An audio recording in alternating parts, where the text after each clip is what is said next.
എല്ലാവർക്കും പുതിയൊരു വീഡിയോയിലേക്ക് സ്വാഗതം.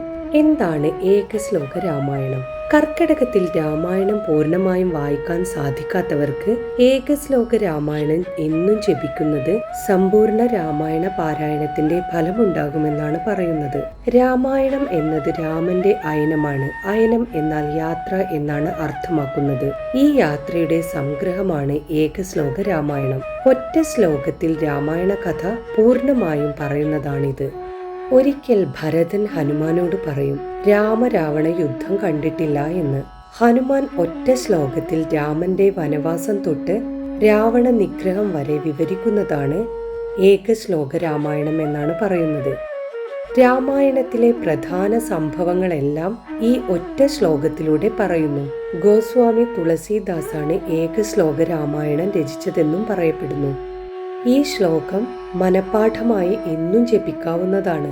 രാമായണം പാരായണം ചെയ്താലുള്ള ഫലസിദ്ധി തന്നെയാണ് ഏകശ്ലോക രാമായണം നിത്യവും ജപിച്ചാലും ഉണ്ടാവുന്നത് എന്നാണ് പറയുന്നത്. ഇനി ഏകശ്ലോക രാമായണം കേൾക്കാം.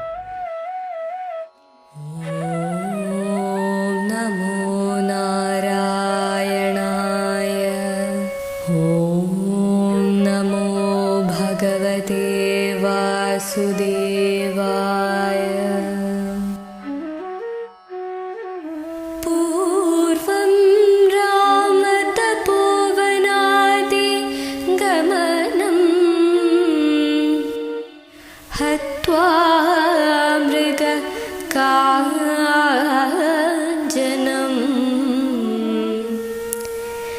വൈദേഹി ഹരണം ജടായുമരണം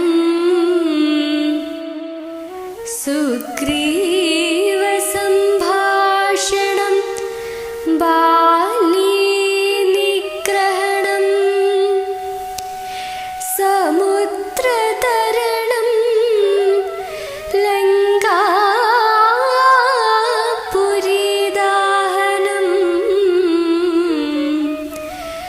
പശ്ചാത് രാവണ കുംഭകർണഃ